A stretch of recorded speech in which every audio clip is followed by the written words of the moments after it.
YCP నేతలు కావచ్చు, cadre అంటే అన్న టీం ఏది చేసినా కానీ చాలా బ్రహ్మాండంగా ఉంది. అన్న అసలు మామూలోడు కాదు, అసలు లేస్తే మనిషి కాదు, లేదంటే ఒక సింగిల్గా వచ్చే పులి, ఇట్లాంటివన్నీ ఎలివేషన్స్ ఇస్తూ ఉంటారు కదా. ఇప్పుడు వాళ్ళు కొద్దిమంది వైసీపీ కొద్దిమంది మాట్లాడుకునేటటువంటి విషయం అక్కడక్కడ వినిపిస్తూ ఉంటుంది. ఏంటంటే అసలు నెయ్యే లేకుండా 5 ఏళ్ళు ఎవరికీ అనుమానం రాకుండా తిరుమల తిరుపతి దేవస్థానంలో ఆ దేవదేవుడికి ఈ లడ్డు నెయ్యితో చేసిన లడ్డు అని చెప్పేసి ప్రసాదంగా పెట్టి భక్తులకు పంచితే ఎవరికీ అనుమానం రాకుండా సో అభినందించాల్సింది పోయి శాలువలు కప్పాల్సింది పోయి ఏంటి కేసులు అని, ఎందుకంటే అన్న మనస్తత్వం తెలిసిన వాళ్ళు ఈ విధంగా మాట్లాడుకుంటున్నారంట వైసీపీలో. అసలు వైసీపీ ఎంపీ గత ప్రభుత్వంలో టీటీడీ చైర్మన్గా పనిచేసినటువంటి వైవి సుబ్బారెడ్డికి కడూరు చిన్నప్పన్న పిఏ మాత్రమే కాదు, అంతకు మించి వీరి మధ్య విడదీయాలన్నటువంటి బంధం ఉంది.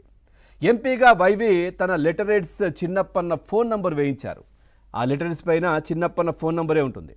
గతంలో కూడా మనం చూసాం, జగన్మోహన్ రెడ్డి గారు ట్వీట్ చేశారు. ఏదైతే అప్పుడు కేంద్ర ప్రభుత్వం పైన అవిశ్వాస తీర్మానము రాజ్యసభలో ఇట్లాంటివన్నీ పెట్టినప్పుడు ఈయన లెటరేట్ పోస్ట్ చేశారు, ట్వీట్ చేశారు. దాంట్లో క్లియర్గా వైవి సుబ్బారెడ్డి, ఆ తర్వాత ఈ ఫోన్ నంబర్ చిన్నప్పన్న, అంటే వైవి సుబ్బారెడ్డి వాడినటువంటి ఫోన్ నంబరే చిన్నప్పన్న కూడా వాడుతూ ఉన్నారు, ఆ నంబరే.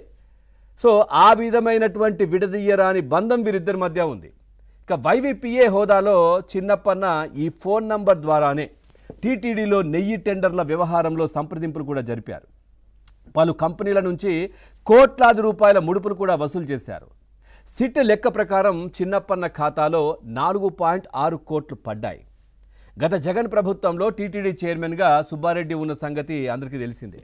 2019 అక్టోబర్ 10 నుంచి 2024 జూన్ 1 వరకు ఢిల్లీలోని ఏపీ భవన్ ప్రత్యేక లైజనింగ్ అధికారిగా ఈ చిన్నప్పన్న పనిచేశారు. నాకు అసలు ఆయన ఎవరో తెలియదు, చిన్నప్పన్న ఎవరో చెప్తే నన్ను ప్రశ్నిస్తారా అని చెప్పి వైవి సుబ్బారెడ్డి ప్రస్తుతం మాట్లాడుతున్నటువంటి విషయం మనం చూస్తూ ఉన్నాం. మరి వైవి సుబ్బారెడ్డి వాడుతున్నటువంటి ఫోన్ కావచ్చు, ఆ డీటెయిల్స్ కావచ్చు, చిన్నప్పన్న ఏం చేశాడు, ఏం చేస్తున్నాడు, ఇదంతా కూడా సిట్ నివేదికలో ఉంది. సిబిఐ దాంట్లో ఉన్నటువంటి పూర్తి ఆ నివేదికల్లో దాదాపుగా అంతా కలిపి 500 పేజీల నివేదికల్లో ఇదంతా కూడా పొందుపరిచారు దాంట్లో. సో దాంట్లో ఇంత క్లియర్గా ఇస్తే ఏమంటున్నారంటే మాకు క్లీన్ చిట్ ఇచ్చింది. ఎందుకు ఇచ్చింది క్లీన్ చిట్? దేనికోసం ఇచ్చింది? ఎక్కడా ఇవ్వలేదు. ఎక్కడా జంతువులకు సంబంధించిన కొవ్వు పదార్థాలు దీంట్లో లేవు అని ఎక్కడా చెప్పలేదు. సో ఆ సామర్థ్యం, దానికి సంబంధించి 10% మించి లోపల ఉన్నటువంటి వాటిని మేము చూసేటటువంటి టెక్నాలజీ మా దగ్గర లేదు అనేది మాత్రం ఇచ్చింది. ఎక్కడ క్లీన్ చిట్ ఇవ్వలే. సో ఇది వెంకటేశ్వర స్వామి ఈ విధంగా ఈ సిట్ చేత మాకు ఇప్పించాడు అని చెప్పేసి వైవి సుబ్బారెడ్డి మాట్లాడుతూ ఉన్నారు. మరి ఇప్పుడు దాంట్లో ఉన్నవన్నీ చదివారా ఆయన? సో చదివితే తెలుస్తుంది ఏం చెప్పారు, ఈ నంబర్లు ఏంటి, ఈ ఫోన్ నంబర్లు ఏంటి, ఏ డబ్బులు ఎక్కడికి వెళ్ళాయి, ఎవరెవరితో ఎట్లా కాంటాక్ట్ చేశారు, ఈ చిన్నప్పన్న ఎవరు, ఇవన్నీ అందులో పొందుపరిచారు కదా. మరి ఇవన్నీ కూడా వైవి సుబ్బారెడ్డి గారు ఒప్పుకుంటున్నట్టే కదా. తర్వాత 2019 తర్వాత చిన్నప్పన్నతో తనకు సంబంధం లేదంటూ కూడా ఆయన చెప్తా ఉన్నారు.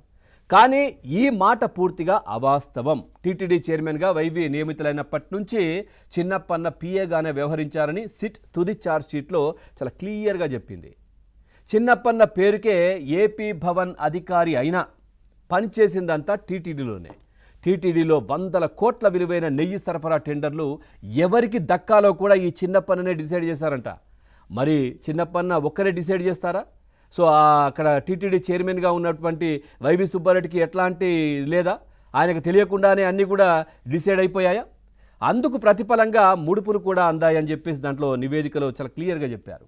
పెద్దల అండదండలు లేకుండా ఏపీ భవన్లో లైజనింగ్ అధికారి హోదాలో ఆయన ఈ దందా చేయగలరా అసలు? ఇదే మిస్టరీ. వైవికి పిఏగా చిన్నప్పన్న పనిచేశారని పేర్కొన్న సిట్ ఈ వ్యవహారంలో చిన్నప్పన్నను పిఏగా వాడుకున్న వైవి సుబ్బారెడ్డి పాత్ర ఏంటో ఎందుకు తేల్చలేకపోయింది అనేది చాలామందికి వస్తున్నటువంటి ప్రశ్న. ఇది కూడా ఖచ్చితంగా జవాబు రావాలి, తేల్చాలి. ఎంత గట్టి బంధమో వీళ్ళకి తెలుసా? 2022లో భోలేబాబా డైరీ కమిషన్ ఇచ్చేందుకు నిరాకరించిన తర్వాత దానిపై టీటీడీకి అనేక ఫిర్యాదులు వచ్చాయి. అవి పట్టించుకోలే. అందులో ఆకాశ రమ్మన్న ఫిర్యాదులు కూడా ఉన్నాయి. అందులో ఒక్క ఫిర్యాదు నాటి చైర్మన్ సుబ్బారెడ్డికి అందింది. ఆ ఫిర్యాదు మేరకు భోలేబాబా డైరీలో తనిఖీలు చేసి విచారణ చేయాలని సుబ్బారెడ్డి ఆదేశించారు. ఎందుకంటే వీళ్ళు అనుకున్నటువంటి ఫిర్యాదే అది. వీళ్ళు చేద్దామనుకున్నప్పుడు చేస్తారు, ఎవరో ఫిర్యాదిస్తే చేసే పరిస్థితి ఉండదు. ఎందుకంటే భోలేబాబాను బెదిరియాలి. ఇందులో ఒక ట్విస్ట్ ఉంది. బోలేబాబా డైరీపై వచ్చిన ఒక ఆకాశరామన్న ఫిర్యాదును వైవి సుబ్బారెడ్డికి అందించింది ఎవరంటే చిన్నప్పన్ననే. ఎందుకంటే బోలేబాబాను బెదిరియాలి, అప్పుడు వాళ్ళకి కావాల్సిన గిట్టుబాటు లేదంటే కమిషన్లు దీనికి సంబంధించి. సిట్ తన నివేదికలో ఈ అంశాన్ని చాలా క్లియర్గా చెప్పింది. ఆ ఫిర్యాదు ఆధారంగానే జరిగినటువంటి తనిఖీలు కావచ్చు, అనంతర వ్యవహారాలకు చిన్నప్పన్న దిశానిర్దేశం చేశారంటూ కూడా సిట్ స్పష్టంగా చెప్తా ఉంది. తాము కోరినట్లుగా కమిషన్లు ఇవ్వని బోలేబాబా డైరీని కాంట్రాక్ట్ నుంచి తప్పించాలని, ఈ దిశగానే తనిఖీల రిపోర్టులను ఉండాలని టీటీడీ ప్రొక్యూర్మెంట్ జీఎంను చిన్నప్పన్న ఫోన్లో పదే పదే ఆదేశించారంట కూడా. అది కూడా అందులో ఉంది. ఆ మేరకు జరిగిపోయింది పూర్తిగా కూడా. నాటి చైర్మన్ వైవి సుబ్బారెడ్డి ఆమోదం లేకుండా ఇవన్నీ చేశారా? కాదు కదా. వైవితో ఏ సంబంధం లేకుండా కేవలం ఏపీ భవన్ లైజనింగ్ అధికారి ఆదేశిస్తే టీటీడీ అధికారులు ఈ విధమైనటువంటి నిర్ణయం తీసుకోగలుగుతారా? దీనికి ప్రశ్నలు సుబ్బారెడ్డి గారే చెప్పాలి. మరి మీ ప్రమేయం లేకుండా ఈ విధమైనటువంటి ఈ చిన్నప్పన చెప్పినటువంటి అన్నీ కూడా టీటీడీలో ఎందుకు జరిగిపోయాయి అనేది. సో ఈ అంశానికి సంబంధించి మనం చర్చలోకి వెళ్దాం. చర్చలో పాల్గొంటున్నారు టీడీపీ పార్టీ అధికార ప్రతినిధి రఫీ గారు. రఫీ గారు నమస్కారం. అట్లాగే రాజకీయ విశ్లేషకులు అంకంరావు గారు, ఇటు బీజేపీ పార్టీ నుంచి రవికుమార్ గారు ఉన్నారు. అందరికీ నమస్కారం. ముందుగా సో అంకంరావు గారు, ఏంటి దీనికి సంబంధించి చాలా క్లియర్గా చాలా నివేదికలో, సిట్ నివేదికలో చాలా అంశాలు పొందుపరచడం జరిగింది. చిన్నప్పన్న సుబ్బన్న ఇద్దరు ఒక్కటే,